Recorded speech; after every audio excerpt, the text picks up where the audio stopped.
गोंदिया जिल्ह्यातील अर्जुनी मोरगाव तालुक्यातील हजारो नागरिकांची जीवनरेखा मानल्या जाणाऱ्या अर्जुनी मोरगाव प्रादेशिक पाणीपुरवठा योजनेत उभारण्यात आलेला कोट्यावधी रुपयांचा सौर ऊर्जा प्रकल्प वर्ष उलटूनही पूर्ण क्षमतेने कार्यान्वित न झाल्याने प्रशासनाच्या नियोजनावर गंभीर प्रश्न उपस्थित झाले आहेत.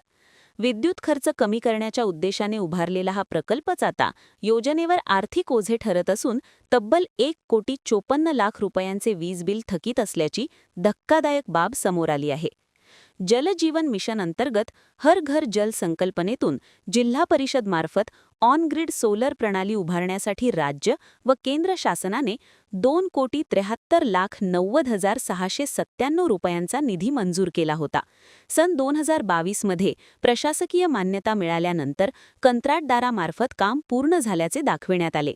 मात्र प्रत्यक्षात सौर प्रकल्पातून निर्माण होणाऱ्या विजेचा आर्थिक फायदा योजनेला अद्याप मिळालेला नाही. विश्वसनीय सूत्रांकडून मिळालेल्या माहितीनुसार सौर प्रकल्पातून तयार होणाऱ्या विजेचे बिलिंग समायोजन म्हणजेच नेट मीटरिंग करण्यासाठी आवश्यक असलेला वीज वितरण कंपनी व जिल्हा परिषद यांच्यातील करारनामा आज तागायत पूर्ण झालेला नाही. प्रशासकीय मंजुरी, तांत्रिक तपासणी व कागदपत्रांची पूर्तता रखडल्याने निर्माण होणारी वीज वापरात असूनही तिचा आर्थिक हिशोब योजनेला मिळत नसल्याचे समोर येत आहे. Sunil Kawale, the sting operation news, Gondia. The sting operation news, सत्याचे दुसरे नाव, अन्यायावर लेखणीचा घाव.